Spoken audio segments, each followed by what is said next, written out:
అధ్యక్షుడైన రోజు నుంచి మన కార్యకర్తలకి అండగా, నాయకులకి అండగా, ఎక్కడ ఏ విషయం అవసరమన్నా కూడా పరిగెత్తుకుంటూ వచ్చి మనకి అండగా నిలబడుతున్నాడు. కాబట్టి కార్యకర్తలకు చెప్పేది ఒకటే, ధైర్యంగా ఉండండి. తప్పు చేసిన ధైర్యంగా ఉన్నప్పుడు తప్పు చేయని మనం, సంక్షేమం అభివృద్ధి చేసిన మనం ముందుకు భయపడాలని కూడా ఈ సందర్భంగా తెలియజేసుకుంటున్నాం.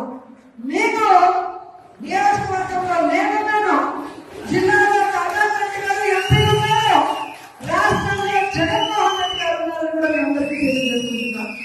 మన పార్టీకి పోరాటాలు కొత్త కాదు.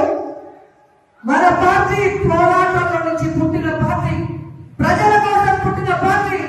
ఈ రాష్ట్రాన్ని అభివృద్ధి చేయాలి అని ఏ కలవైతే వైఎస్ఆర్ గారు కన్నారో వాటన్నింటినీ కూడా 60-70 సంవత్సరాలు ఈ ప్రజలకు అందుబాటులోకి రావాలి అని పార్టీ పెట్టి మీకోసమే ముందుకు నడిచిన జగనన్న పార్టీ, ప్రజల పార్టీ, మన పార్టీ. ఎందుకు నేను ఇంతగా చెప్తున్నానంటే, ఈరోజు జగనన్న అనుకున్నవన్నీ సాధించాడు. ఆయన బిజినెస్ మ్యాన్ గా సక్సెస్ఫుల్, ఆయన ఫ్యామిలీ మ్యాన్ గా సక్సెస్ఫుల్, ఆయన సీఎం గా సక్సెస్ఫుల్. ఇంకేం అవసరం ఉంది? కానీ రాష్ట్రంలో కూటమి ప్రభుత్వం వచ్చిన తర్వాత వాళ్ళు చేస్తున్న అరాచకాలు, విధ్వంసాలు చూసి మనని నమ్మిన కార్యకర్తని మనం కాపాడుకోవాలి, మన నోట్లేసిన ప్రజలకు మనం అండగా నిలబడాలన్న చిత్తశుద్ధితో ఆ రోజు నుంచి ఈ రోజు వరకు పని చేసుకుంటూనే వెళ్తున్నారు. అలాంటి వ్యక్తి కోసం మనం పని చేయాలన్నా మరి ఎవడో కేసు పెడతాడని ఒకడు, ఎవడో జైల్లో పెడతాడని ఒకడు ఉద్యోగం తీసేస్తాడని ఒకడు ఇలా భయపెడుతూ మనని ఇంట్లో కూర్చోబెట్టాలనుకుంటున్న కూటమి ప్రభుత్వానికి మనం చెప్పాల్సింది ఒకటే, నువ్వు కేసు పెడతావా పెట్టు, జైల్లో పెడతావా పెట్టు,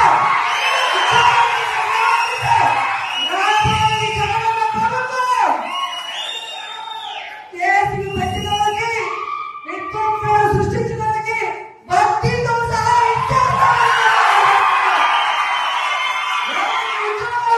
వాళ్ళందరికీ కూడా గుడ్ ఫుడ్ లో పేద వ్యక్తిగలకు ఉద్యోగాలు వస్తాయి. ఎవరైతే ప్రభుత్వంలో ఇబ్బంది పడ్డారో ఆ ఇబ్బందుల నుంచి వాళ్ళకి బయటపడేసి వాళ్ళకి ఫస్ట్ ప్రయారిటీ ఇస్తామని కూడా ఈ సందర్భంగా తెలియజేసుకుంటున్నాం.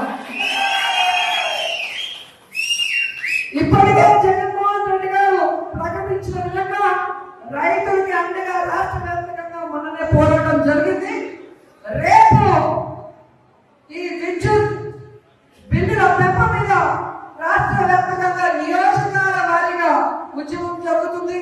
అందరూ కూడా వచ్చి ఆ ఉద్యమంలో పాల్గొనాలి అని కూడా ఈ సందర్భంగా తెలియజేసుకుంటున్నాను. అలాగే జనవరి 3వ తేదీ విద్యార్థుల కోసం ఫీజు రీయింబర్స్మెంట్ కోసం జగనన్న పిలుపునిచ్చాడు.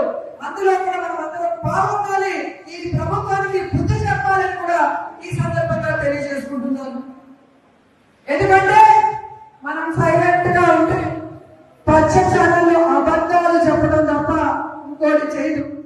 ప్రజలు ఎలా ఇబ్బంది పడుతున్నారు, విద్యార్థులు ఎలా మోసపోయారు, మహిళలు ఎలా కన్నీళ్లు పెడుతున్నారో రాష్ట్రం అంతా తెలియాలి. ఒక ఉద్యమంగా ఈ కూటమి ప్రభుత్వాన్ని ముంచేయాలని కూడా ఈ సందర్భంగా తెలియజేస్తున్నారు. ఈరోజు ఇంత వర్షంలో కూడా పార్టీ సర్వసభ సమావేశం అనగానే ఈరోజు ఒక్కొక్కరు జగనన్నకి మేమున్నామంటూ బయటకు వచ్చినందుకు మీ అందరికీ పాదాభివందనాలు తెలియజేసుకుంటూ ఈ కార్యక్రమాన్ని ఇక మన ఎంపీ గురుమూర్తి గారు మాట్లాడాలని ఆయనకి హ్యాండ్ ఓవర్ చేస్తున్నాను. Thank you so much.